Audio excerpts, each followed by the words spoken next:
काय करत होते पूर्वीच्या काळी? नाहू माकू घालायचंय पहिल्यांदा, डोक्याला तेल लावून नाहू घालत होत्या. सासरवाशीन जर माहेरी आली डोक खजवायला लागली तर ती माय पहिल्यांदा सगळं काम बाजूला ठेवायची, पाणी तापवायची. पाणी तापून खोबऱ्याचं तेल लावून त्या लेकीला नाहू घालायची. आणि नाहू घातल्यावर बाहेर असं सकाळचं कवळं ऊन दिसलं, त्या उन्हात तिला बसवायची फणी घेऊन. खरंय का खोटंय? माणसाला कीर्तन सांगायला लागला का वा काढायला लागला? नीट ऐका, हाच नियम असायचा. उन्हामध्ये बसावं, तिचं डोक्याचा भांग सरळ करावा, फणीनं इचकावं. फणी जर ऊ आली नाही तर अगदी दोन्ही बोटांनी चाळून त्याच्यामध्ये ऊ बघावी, सापडलेली ऊ घ्यायची आणि काय करायची? पटकन खायची नाही रे. ऊ मारण्याची एक शास्त्रीय शुद्ध अशी पद्धत आहे. ऊ अशी मरत नाही, तिला काय म्हणतात? ऊ म्हणतात. ऊ अशी खसखटून मरत. तिला मारण्याची सुद्धा एक टेक्निक आहे महाराज. ती काढली म्हणजे नखावरच ठेवावी लागते. काय करावी लागते? नखावरच ठेवायची, तिला नखानच मारायचं. दुसरं काही साधन म्हणजे असं धरायचं ना, असं. हा, जमलं. नखावर ठेवायची आणि नखानं मारायची. हा झाला व्यवहार. देवानं जनाबाईचं डोकं खाजवताना बघितलं आणि सांगितलं, जना उद्या सकाळी तू आंघोळीची गडबड करू नको. पहाटेच गेले काकडा सोडून. जनाबाईनं पाणी तापवायला ठेवलं. भगवंताचं भजन तर चालूच आहे. इकडं मंदिरात बडव्यांनी काकड्याच्या ओळीला सुरुवात केली. वाळवंटापासून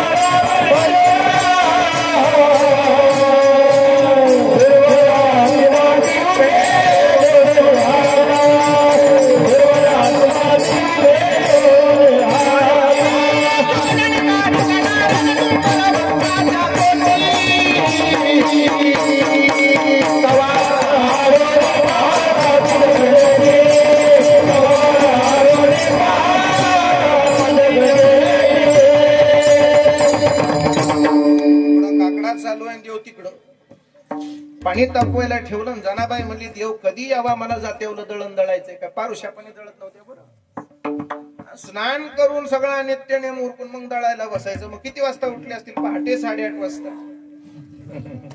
असंच आहे का? अगदी ब्रह्ममुहूर्ताला सुरुवात व्हायच्या अगोदर 3लाच पाणी तर तापलंय आणि गडबडीने आंघोळ करावी म्हणून जनाबाईनं पाणी काढलं आणि आंघोळीला बसलं. गंमत झाली महाराज. कामाच्या गडबडीत काही काही विसरतो आणि आज विसरलं ते पाणीच विसरलं. विस नाही घ्यायचं. कडक पाणी घेतलंय पण विसनायला जवळ पाणी घेतलं. आता काय करावं? कपडे काढून जनाबाई स्नान करायला बसल्यात तर खऱ्या विसनायचं पाणी जवळ नाही. मनात विचार आला, आता काय करावं? ब्रह्मांडाचा मालक तिथं आला. जणी बसली नायाला, पाणी नाही विसनायाला.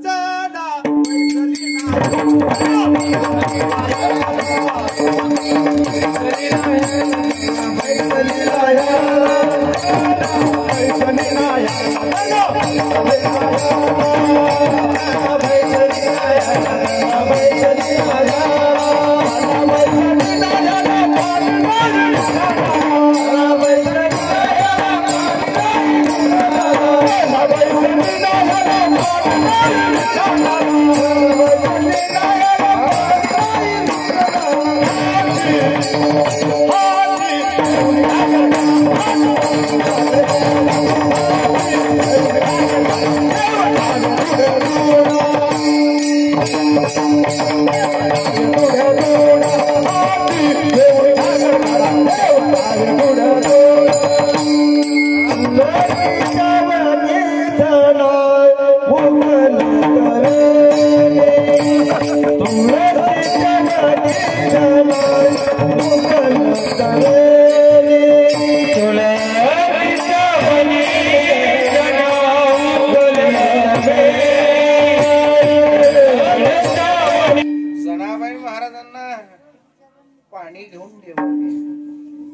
गोड चाल म्हणली, पाण्याची सुद्धा गरज नाही, पाणी घाल. ब्रह्मांडाच्या मालकानं पाणी विसनायला आणायचं. जनाबाईनं ती विणी सोडली. सुंदर गायलं मला. तुळशीच्या वणी जणी उकलते वेणी, माझ्या जणीला नाही कोणी, म्हणून देव घाली पाणी. ब्रह्मांडाच्या नायकानं जनाबाईच्या डोक्यावर पाणी घालावं आणि डोकं धुहावं. वेळ झाली, डोकं धुतलं आणि मग देव बसले, बस पुढं. आणि भगवंतानं जनाबाईच्या डोक्यातल्या वा काढायला सुरुवात.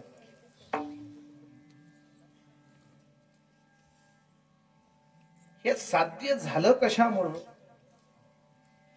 देवा तिचं चाडे आळवावे.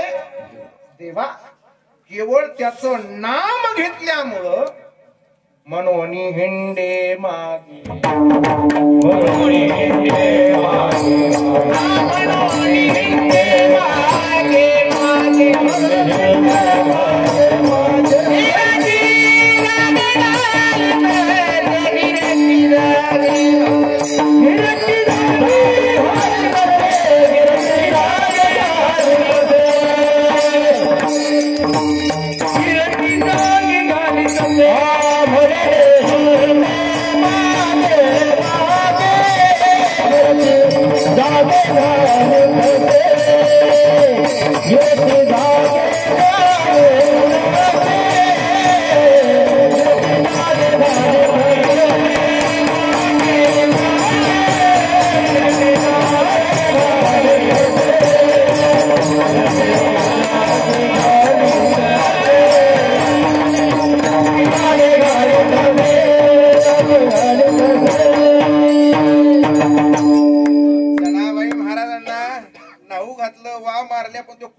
आंघोळ घातल्यावर जरा स्थिर झाल्या जनाबाई महाराज. आणि लहान लेकराला बघा तू, ती आजी चोळून आंघोळ घालते कडक पाण्यानं, झोळीत टाकून दिलं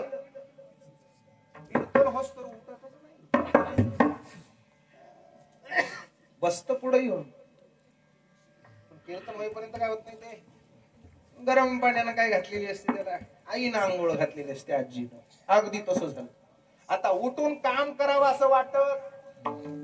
देवानं विचार केला, जनाबाईंना आळस आलाय, आता जनाबाईकडे उठणार नाही. मग तर राहिलेलं धुणं कोणी धुवायचं? हसू येईल तुम्हाला, चुकीचं वाटेल. ब्रह्मांडाच्या मालकानं ते धुणं उचललं आणि भगवान परमात्म्यानं एका हातानं धुणं धुतलं नाही, चहू हाती धुणे केले, जणी माने बरे धाम, जणी माने बरे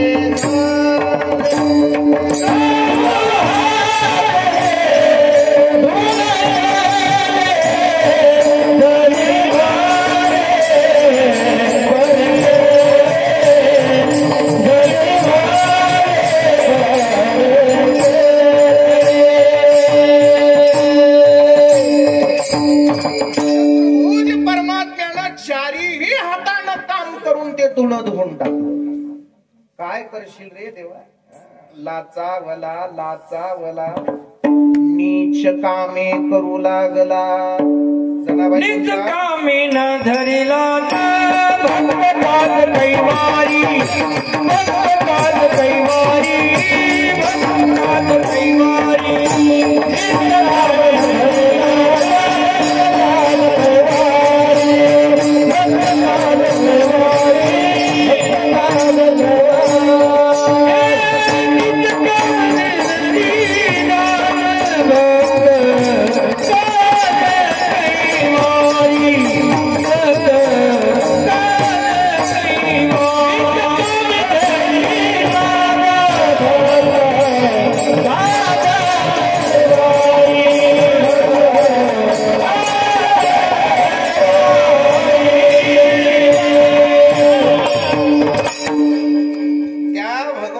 ब्रह्ममुहूर्ताला जनाबाईं शिवाय म्हणण्यापेक्षा जो जो नाम चिंतन करेल देव उभा मागे पुढे उभा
त्यांच्या देव मागही उभा असून पुढेही असतो ना आपल्या घरात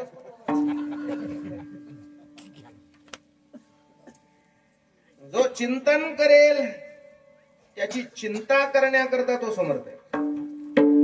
जे चिंता करतात त्याच्याकरता तो धावून कधीच येत नाही. चिंतन करण्यात जो मग्न आहे त्याच्याकरता तो धावतो. त्याला वेळही लावत नाही आणि वेळ लावण्याचं काही कारण नाही. जनाबाई महाराजांच्या मागं पुढं होता. जनाबाईंनी म्हणावं देवा एवढी नीच कामं तू करतोयस केवळ भक्तीच्या ऋणाकरता. आणि त्या जनाबाईंचा हा अभंग आहे. ते म्हणलं आता सुरू झालं रे बाबा 10:30 वाजता अगदी 5 मिनिटात सांगतो. त्या जनाबाईंनी चोर पकडलाय. आता म्हणायचं काहीच नाही. काय कायचं 5 मिनिट काय पकडलाय चोर. आता व्यवहारात चोर पकडायचं काम पोलिसाकडे असतं. पण चोरात सुद्धा प्रकार आहे. बुरटे चोर. आता उदाहरण द्यायचं झालं तर उगाच सोयाबीन झाकलेला असावं त्यातलं थोडं गुळी चोरणारा ढिगातलं सोयाबीन उचलून आपल्या ढिगात टाकणारा ह्याला काय म्हणायचं बुरटे चोर.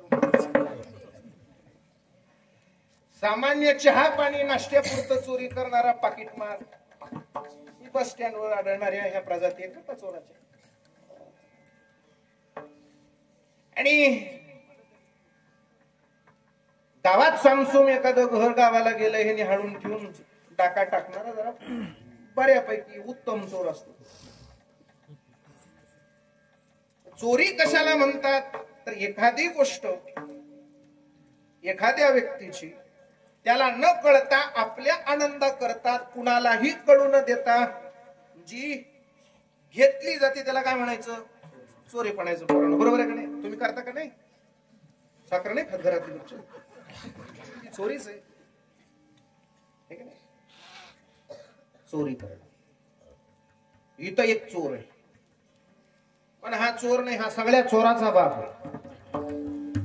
ऐसा पुराण प्रसिद्ध चोर. या चोराची महती वेगळी. प्रसिद्ध चोर आहे. जसं प्रसिद्ध कीर्तनकार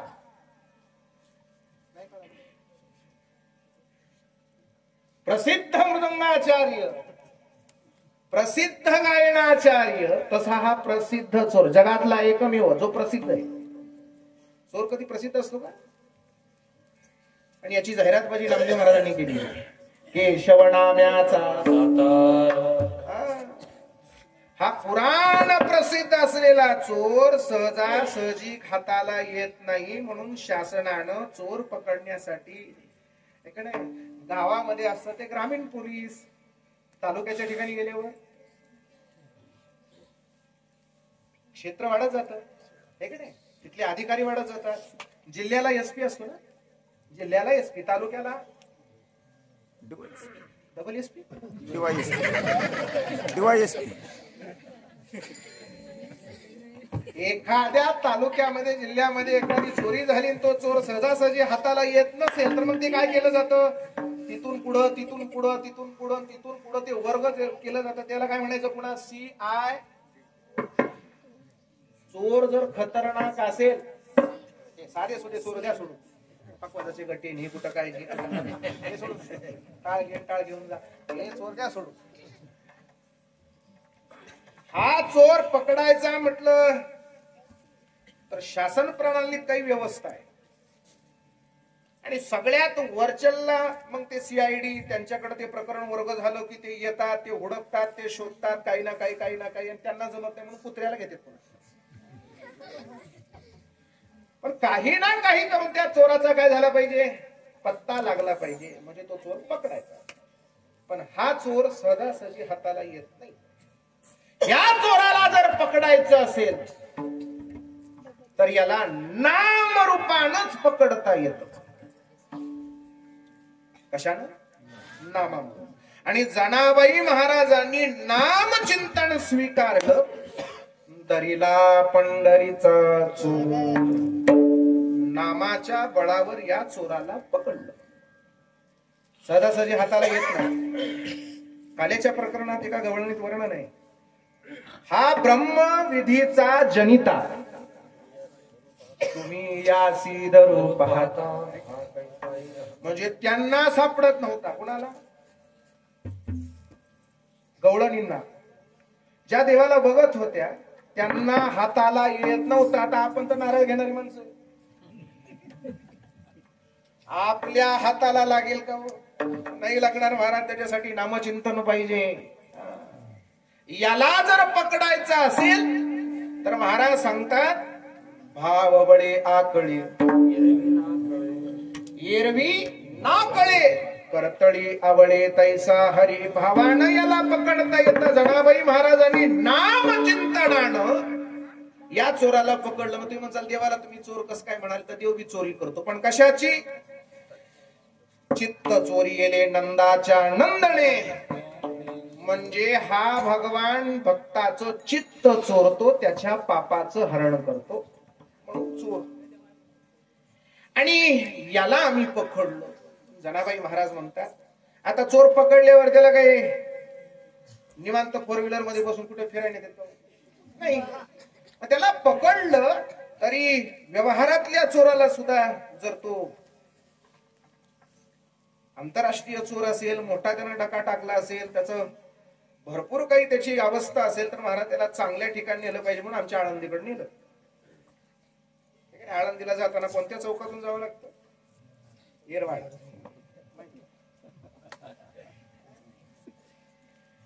त्या येरवाड्याच्या काय करावं लागेल, त्याला तुरुंगात ठेवावं लागेल. तिथं त्याची काय होईल, खबरदारी चांगली होईल. नाही तर इकडं तिकडे ठेवलं तर काही शक्यता जास्त आहे त्याची सुटून जाण्याची. तसं एखादं कार्यालय बघितलं पाहिजे, एखादं तुरुंग बघितलं पाहिजे. मग हा पकडलेला चोर कधीही बाजूला जाऊ नये म्हणून जनाबाईंनी त्या चोराला हृदयामध्ये काय केलं? हृदयबंदी खाना केला. त्याला एक विशिष्ट ठिकाण केलं, जे रिकाम करण्यासाठी आपण कीर्तनाला आलो. हा खाना कीर्तनातच रिकामा होतो. हे रिकाम व्हावं असं वाटत असेल तर भजन केलं. भजन करून जनाबाईने तो खाना रिकामा केलाय. आत विठ्ठल कोंडीला काय केलं? त्याला आतमध्ये कोंडून टाकलं. जरी त्याला आतमध्ये टाकलं असेल तरी हा चोर जरा जास्त चंचल आहे. चंचल, खूप चंचल आहे, चतुर आहे, सहजपणे निघून जाईल म्हणून त्याचे पाय बांधले. ते पाय बांधले कशानं? त्याचंच वर्णन करून पाय बांधले. शब्दे केली, शब्द नाम आणि त्याचं वर्णन, याच्या बेड्या घातल्या. बेड्या. आणि त्या बेड्या कुठं घातल्या? भगवंताच्या एरवी हातात असतात, पण हा पळून जाईल म्हणून कुठं बांधल्या? पायात बांधल्या. आता एवढ्यावर आता काहीतरी शासन झालं पाहिजे की नाही? आता चोर पकडलाय म्हणजे त्याला काय चहा पाणी नाश्ता, गादी, AC सध्या जे चालू आहे तुम्हाला माहिती आहे. असं काही व्यवस्था, म्हणजे अशी व्यवस्था ही करण्याची गरज नाही. मग जनाबाई महाराज सांगतात, या चोरा करता सोहम शब्दाचा याला शिक्षा कोणती दिलेली आहे? अहम ब्रह्मास्मी, ब्रह्मतत्व तू आणि मी वेगळे नाहीत ही अनुभूती येणं म्हणजे अहम ब्रह्मास्मी. नाही, जीव शिव समा. पूर्वार्ध काय? एक हरी जीव शिव वाया तो दुर्गमा. दोन्ही ऐक्य साधून अहम ब्रह्मास्मीचा त्याला काय केलेला आहे? मारा केलेला आहे. पण देव म्हणतोय नको. किंवा भक्तही त्या अवस्थेला म्हणतात. तुकोबर एका अभंगामध्ये सांगतात, मी भक्त तू देव, नको आत्मस्थिती भाव. मी भक्त तू. देवाला सुद्धा संतांचा समागम आवडतो. देवाला सुद्धा संतांचा समागम आवडतो. नावडे वैकुंठ शेषाचे शयन, वैष्णव सरण आवडते. देवाला सांगितलं आणि मग सोहम शब्दाचा मारा केला. विठ्ठल काकुलती आला आणि मग कधीतरी त्या कैद्याला धारेवर धरल्याबरोबर तो पुन्हा कबूल करण्याकरता काय करतो? काकुलती येतो. तसा परमात्मा काकुलतीला आलेला आहे. का? मला सुद्धा संतांचा संग आवडतो म्हणून त्या अवस्थेमध्ये तू न अडकता मी देव तो भक्त ऐसे करी. आणि शेवटी म्हणतात जणी म्हणे वा विठ्ठला जीवे मी तुला कधीही सोडू शकत नाही आणि मी तुला माझ्या अंतःकरणामध्ये धारण केलेलं आहे. एवढंच आपण करायचंय. आता आपण जास्त काही करू शकत नाही. दुसरं आपण केवळ भगवंताच्या नामचिंतनावर विशेषत्वानं लक्ष दिलं. ज्ञानदेवा पाठ हरी हा भरला घनदाट. आता भरला घनदाट हरी दिसे याचा अर्थ काय? जसं वर्षा ऋतूच्या काळामध्ये अगदी माळरान जरी असलं आणि पाऊस पडला, मृग नक्षत्राचा पाऊस पडला की काही कालावधीमध्ये माळरान सुद्धा कसं दिसतो? हिरवगार दिसत. कसं दिसतं? हिरवगार. आणि ते मनाला बघितल्याबरोबर प्रसन्न वाटतं का आळस येतो? प्रसन्न वाटतं. भरला. तसं नामचिंतनानं भगवान परमात्म्याची विश्वातली जी व्याप्ती आहे ती दृष्टीला गोचर झाल्या बरोबर भरला घनदाट न दिसे हरी दिसे. म्हणजे कुठंही त्याचं अस्तित्व नाही असा लवलेशही शिल्लक राहत नाही. आणि म्हणून म्हणतात जनाबाई महाराज त्या परमात्म्याला मी अंतःकरणामध्ये धारण केलं. हात जोडून विनंती आहे सगळ्यांना, माझी हात जोडून पुन्हा पुन्हा विनंती आहे. कामामध्ये काम काही होणार. सगळ्यात सोपं साधन आपल्याला कलियुगातलं जर काय सांगितलं तर फक्त भगवंताचं नाम सांगितलं. म्हणून सगळ्यांना विनंती आहे सतत आपण श्रीरामाच्या नामाचा जप केला पाहिजे. वारकरी संप्रदायामध्ये जो मंत्र आपल्याकरता उपदेश केलेला आहे उघडा मंत्र जाणा रामकृष्ण म्हणा. सतत आपण त्रिअक्षरी तुका म्हणे जपा मंत्र त्रिअक्षरी सोपा. सगळ्यांनी सतत भगवंताचं नामचिंतन करा. ज्ञानेश्वर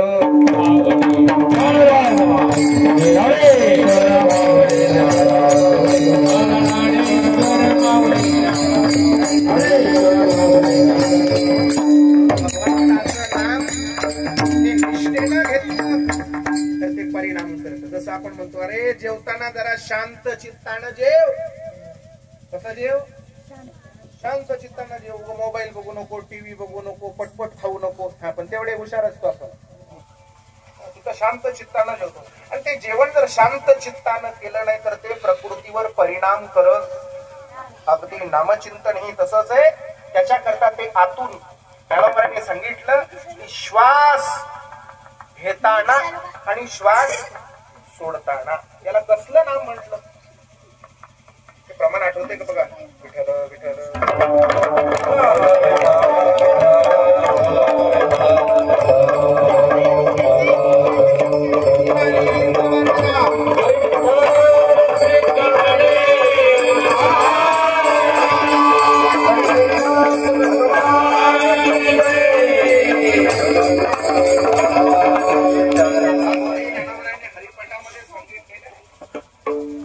ऐक्य साधण्याकरता जपमाळ अंतरी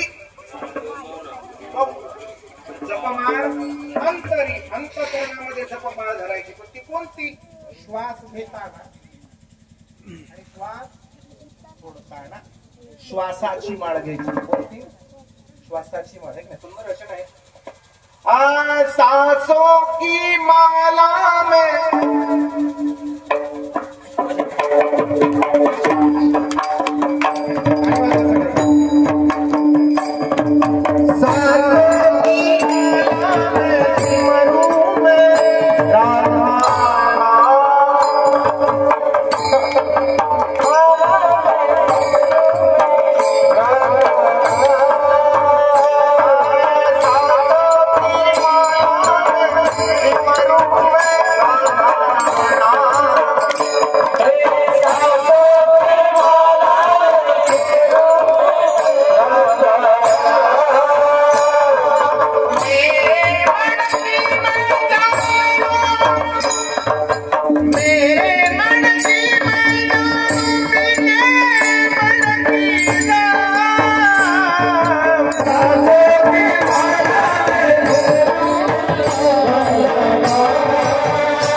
नाम घ्या आणि श्वास सोडताना सुद्धा भगवंताचं नाम घ्या तुकाराम तुकाराम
यांनी आपल्या अमृतमय वाणीतून आम्हा गावकऱ्यांना उपदेश केल्याबद्दल गावाच्या वतीने महाराजांचे आभार। आणि उद्या होणारे हरिकीर्तन धनंजय महाराज मोरे यांचं 1:30 ते 10:30 या वेळामध्ये कीर्तन होणार आहे।